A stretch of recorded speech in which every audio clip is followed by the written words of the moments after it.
Hello friends, welcome to group of learners with me Indu. Welcome back with question number 60 to 90. ये video हमारा part 2 है social science का। Part 1 में हमने 31 to 60 questions किया है और आज हम करेंगे 60 to 90 क्वेश्चंस। चलिए स्टार्ट करते हैं। निम्नलिखित में से किसको भारत का पहला नागरिक कहा जाता है? गृह मंत्री, राष्ट्रपति, प्रधानमंत्री या फिर भारत के मुख्य न्यायाधीश? राइट आंसर इज राष्ट्रपति। Next question number 61। निम्नलिखित में से किसको भारत में राज्य का पहला नागरिक कहा जाता है? राज्य का पहला नागरिक, गृह मंत्री, राज्यपाल, मुख्यमंत्री या फिर उच्च न्यायालय के मुख्य न्यायाधीश? राज्य के पहले नागरिक जो होते हैं वो राज्यपाल। चलिए नेक्स्ट क्वेश्चन नंबर 62। वर्तमान लोकसभा 2014 के बाद है 14वीं, 15वीं, 16वीं या फिर 13वीं? राइट आंसर इज 16वीं। ये सारे क्वेश्चंस जो हैं टू द पॉइंट आंसर देने वाले हैं। इसमें ना तो तुक्का काम करेगा और ना ही इसमें कुछ समझाने की ज़रूरत है। अगर आपको ये क्वेश्चंस पता हैं तो आप तुरंत ही आंसर दे देंगे और अगर नहीं पता है तो फिर कुछ नहीं किया जा सकता इसमें। तो क्वेश्चन नंबर 63। भारत का वर्तमान राष्ट्रपति कौन है? ये तो बिल्कुल बच्चों वाले क्वेश्चन हो गए, लेकिन ऐसे भी क्वेश्चन में कभी कभी हम फंस जाते हैं। हमें बच्चों को पढ़ाना है तो हमें कभी कभी अपना भी टेस्ट कर लेना चाहिए कि बच्चों वाले क्वेश्चंस हमें आते हैं या नहीं। तो वर्तमान राष्ट्रपति कौन है? प्रतिभा पाटिल, एम वेंकैया नायडू, रामनाथ कोविंद या फिर नरेंद्र मोदी?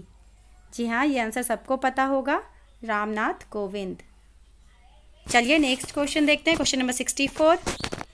भारत के संविधान में निम्नलिखित में से किसका उल्लेख नहीं किया गया है? नहीं वाला क्वेश्चन है, ध्यान दे के करना है। जो निगेटिव होगा वही आंसर होगा। चलिए देखते हैं। सरकार का ढांचा, राजनीतिक दलों के नाम, नागरिकों के अधिकार या फिर राज्यों और केंद्र शासित प्रदेशों के नाम? किसका उल्लेख संविधान में नहीं किया गया है? यहाँ पे जो राइट आंसर है वो राजनीतिक दलों के नाम। चलिए नेक्स्ट देखते हैं 65। राज्यसभा में सदस्यों को कौन नामांकित करता है? सदस्यों को नामांकित कौन करता है? यहाँ पे जो राइट आंसर है वो आपका राष्ट्रपति। चलिए नेक्स्ट क्वेश्चन देखते हैं। Question number 66। निम्नलिखित में से कौन भारत की संविधान सभा का अध्यक्ष था? अध्यक्ष कौन थे? Doctor B Rao Ambedkar, doctor Rajendra Prasad, Jawaharlal Nehru या फिर C Rajagopalachari? Right answer is doctor Rajendra Prasad. 67। निम्नलिखित में से कौन भारत का एकमात्र भारतीय गवर्नर जनरल था? B Pattabhi Sitaramayya, T Krishnachari, C Ramgopalachari या फिर doctor Sarvepalli Radhakrishnan? Right answer is C Rajagopalachari. सारे आंसर्स टू द पॉइंट देने वाले हैं। नेक्स्ट, भारत का संविधान कब अपनाया गया? इसके दो क्वेश्चन आते हैं, एक है कब अपनाया गया और कब लागू किया गया। दोनों के आंसर्स अलग अलग होते हैं, ध्यान देने की ज़रूरत है। यहाँ पे पूछा गया है संविधान कब अपनाया गया और इसका जो आंसर होगा वो होगा 26 नवंबर 1949।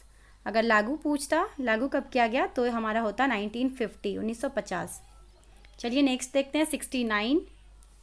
निम्नलिखित में से किसने भारत की रियायतों को एकीकृत करने में निर्णायक भूमिका निभाई थी? निर्णायक भूमिका निभाई थी रियासतों को एकीकृत करने में?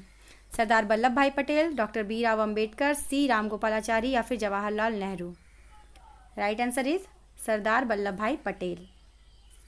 Next question number 70। निम्नलिखित में से कौन भारत के संविधान की समवर्ती सूची के मामलों में कार्य करता है? समवर्ती सूची के मामलों में कौन कार्य करता है? राज्य सरकारें और स्थानीय सरकारी निकाय, केंद्र शासित प्रदेश, स्थानीय सरकारी निकाय या फिर केंद्र सरकार और राज्य सरकारें?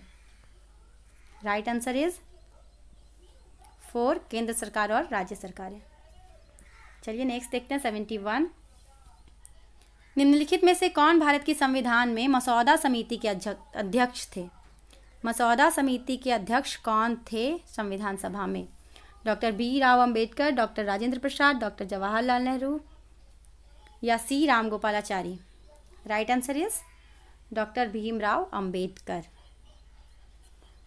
Next question number 72। 18वीं सदी में किसके नेतृत्व में बंगाल धीरे धीरे मुगल नियंत्रण से अलग हो गया? नादिर शाह, अली वर्दी खान, बुरहान उल मुल्क या फिर मुर्शिद कुली खान?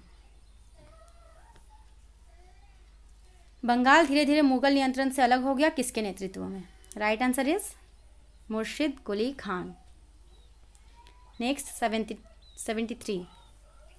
निम्नलिखित में से किस गवर्नर जनरल ने फैसला किया कि बहादुर शाह जफर आखिरी मुगल सम्राट होंगे और उनकी मृत्यु के बाद किसी भी वंशज को शासक के रूप में पहचाना नहीं जाएगा?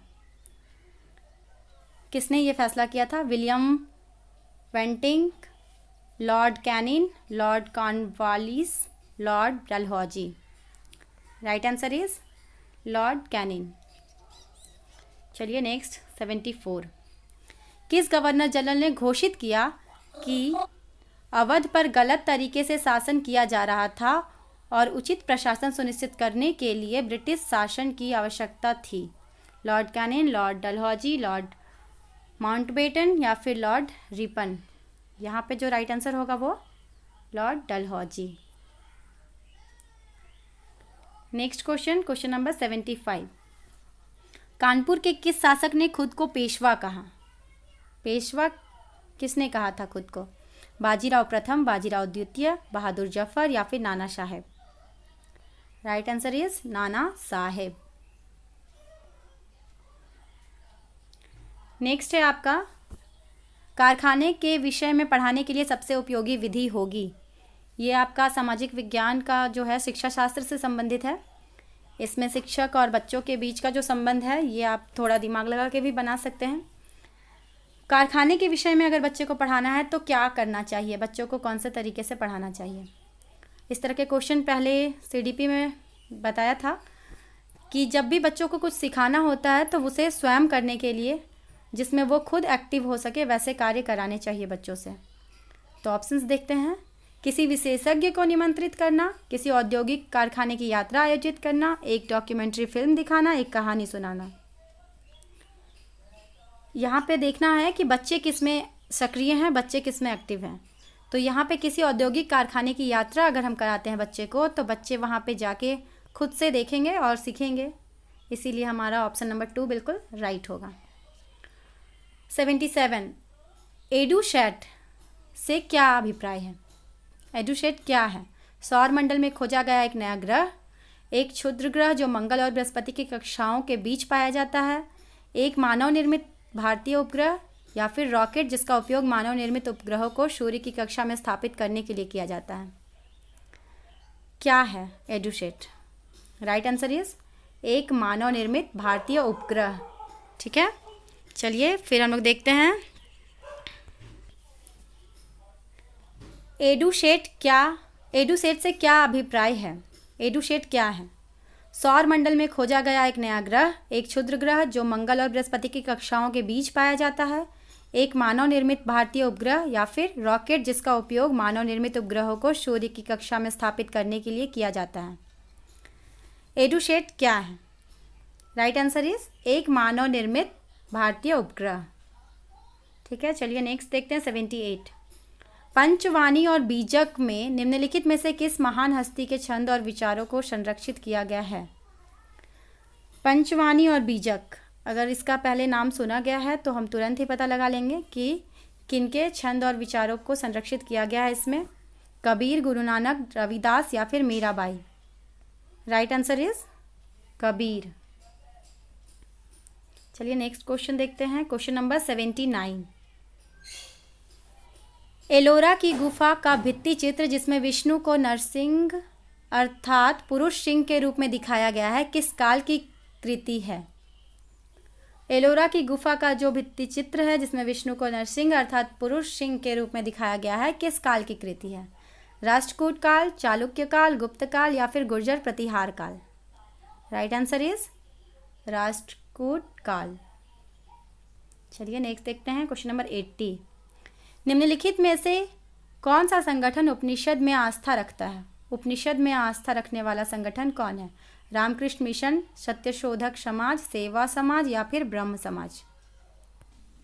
राइट आंसर इज ब्रह्म समाज। Next question number 81। वात दिग्दर्शी का प्रयोग क्या मापने के लिए किया जाता है? वायु दाब, वायु दिशा, वायु तापमान या फिर वायु वेग? वात दिग्दर्शी मापने के लिए जो प्रयोग होता है वो है हमारा वायु दिशा, वायु की दिशा मापने के लिए। और वायु दाब का प्रयोग जो होता है वो बैरोमीटर, वायु दाब का मापने के लिए बैरोमीटर का प्रयोग किया जाता है। वायु तापमान के लिए तापमापी होता है और वायु वेग के लिए पवन वेगी मापी होती है। तो यहाँ पे जो हमारा राइट आंसर है वो वायु दिशा होगा। ठीक है, चलिए नेक्स्ट देखते हैं। वायुमंडल की निम्नलिखित में से कौन सी परत रेडियो तरंगों के संरक्षण में मदद करती है? मध्यमंडल, बाह्य वायुमंडल, बहिर्मंडल या फिर समताप मंडल? ज्योग्राफी के क्वेश्चन है ये। बताइए, वायुमंडल का निम्नलिखित में से कौन सी परत रेडियो तरंगों के संचरण में मदद करती है? राइट आंसर इज बाह्य वायुमंडल। चलिए नेक्स्ट देखते हैं क्वेश्चन नंबर 83। पृथ्वी के विभिन्न परतों को क्रम में आंतरिक से बाहरीतम परत तक पहचानिए। आंतरिक से बाहरीतम परत तक पहचानना है और ऑप्शंस हमारे पास 4 दिए गए हैं। अंदर से बाहर की तरफ क्या बोलते हैं? चारों भाग को ये बताना है हमें। मेंटल, परपट्टी, बाहरी क्रोड, आंतरिक क्रोड या फिर आंतरिक क्रोड, बाहरी क्रोड, परपट्टी, मेंटल या फिर आंतरिक क्रोड, बाहरी क्रोड, मेंटल, परपट्टी या फिर परपट्टी, मेंटल, बाहरी क्रोड और आंतरिक क्रोड। यहाँ पे जो हमारा राइट आंसर है वो ऑप्शन नंबर 3 है, आंतरिक क्रोड, बाहरी क्रोड, मेंटल और परपट्टी। चलिए, दिए गए आरेख में सूर्य, पृथ्वी और चंद्रमा की स्थिति को ध्यान से देखिए और बताइए कि यह क्या दर्शाता है। आरेख दिया गया है और यहाँ पे चंद्रमा, पृथ्वी और सूर्य की स्थिति दिखाई गई है और आपको बताना है कि यह क्या दर्शाता है। चंद्र ग्रहण, बृहद ज्वार भाटा, लघु ज्वार भाटा और सूर्य ग्रहण।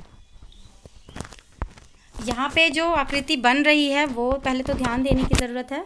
चंद्रमा, पृथ्वी और सूर्य, ये एक समकोण आकृति जब बनती है तो लघु ज्वार भाटे की स्थिति उत्पन्न होती है। और अगर ये सीधी रेखा में होते चंद्रमा, सूर्य और पृथ्वी तो ये बृहद ज्वार भाटे की स्थिति होगी। यहाँ पे क्योंकि हमारा समकोण बना है इसलिए हमारा जो राइट ऑप्शन होगा वो होगा लघु ज्वार भाटा। नेक्स्ट क्वेश्चन देखते हैं फिर 85। जब नदी मैदान में प्रवेश करती है तो यह मुड़ जाती है और बड़े मोड़ बनाकर बहती है, जो कहलाता है। क्वेश्चन एक बार फिर देखते हैं। जब नदी मैदान में प्रवेश करती है तो यह मुड़ जाती है और बड़े मोड़ बनाकर बहती है, जो कहलाता है। बाढ़ का मैदान, विसर्प, चाप झील या तटबंध। तो नदी जब बहती है तो वो सीधी नहीं बह के इस तरह से बहती है, एस आकार में, और ऐसा होता है अवसादी भार के कारण। ठीक है, तो इसे क्या कहते हैं, क्या कहलाता है? तो राइट आंसर जो है इसका वो है विसर्प, ऑप्शन नंबर 2। चलिए क्वेश्चन नंबर 86 देखते हैं।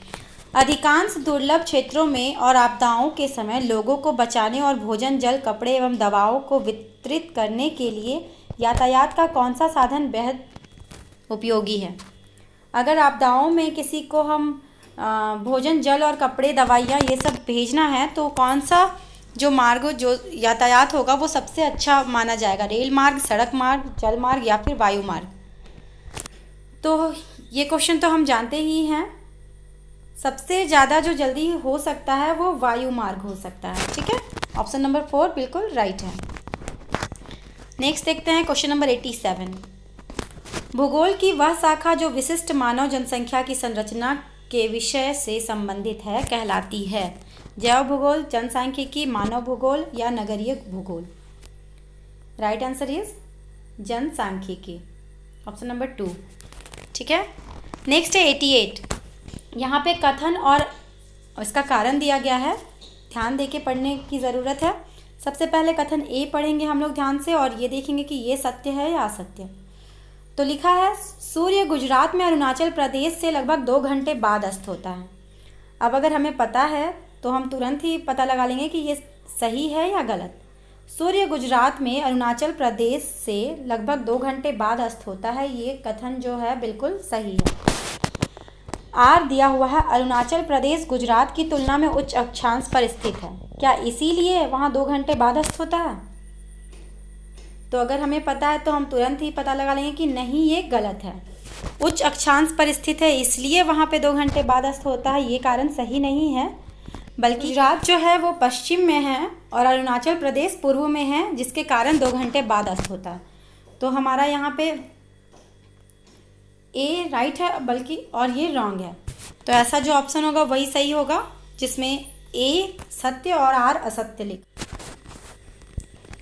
ऑप्शन नंबर 2 देखिए, यहाँ पे ए सत्य और आर असत्य है, तो हमारा ऑप्शन नंबर 2 जो है वो बिल्कुल सही हो जाएगा। ठीक है, चलिए देखते हैं क्वेश्चन नंबर 89। निम्नलिखित में से कौन सा ऊर्जा का गैर परंपरागत स्रोत है? प्राकृतिक गैस, सौर ऊर्जा, कोयला, ईंधन। राइट आंसर इज सौर ऊर्जा। ठीक है, चलिए नेक्स्ट देखते हैं क्वेश्चन नंबर 90, जो कि लास्ट क्वेश्चन है हमारा। विशेष रूप से निर्मित टैंकों और तालाबों में मछली का प्रजनन कहलाता है। मछली का उत्पादन जो है वो क्या कहलाता है? विटीकल्चर, हॉर्टिकल्चर, पिशीकल्चर या फिर सेरीकल्चर। तो यहाँ पे जो राइट आंसर हमारा होगा वो पिशीकल्चर। पिशीकल्चर जो है हमारा वो मछली के उत्पादन से संबंधित है, इसलिए हमारा राइट आंसर पिशीकल्चर होगा। यहाँ पे अगर हम देखें विटीकल्चर अंगूर की खेती से संबंधित है, हॉर्टिकल्चर जो है वो हमारा बागबानी से, और सेरीकल्चर जो है वो रेशम उद्योग से संबंधित है। पूछा जा रहा था मछली का उत्पादन, तो हमारा जो राइट आंसर हो गया वो पिशीकल्चर हो गया। फ्रेंड्स, ये टोटल हमारे 90 क्वेश्चंस कंप्लीट हो गए, जो प्रीवियस ईयर का क्वेश्चन था। आपके कितने आंसर सही हुए कमेंट करके ज़रूर बताइएगा, और अगर वीडियो अच्छा लग रहा है तो लाइक और शेयर करें।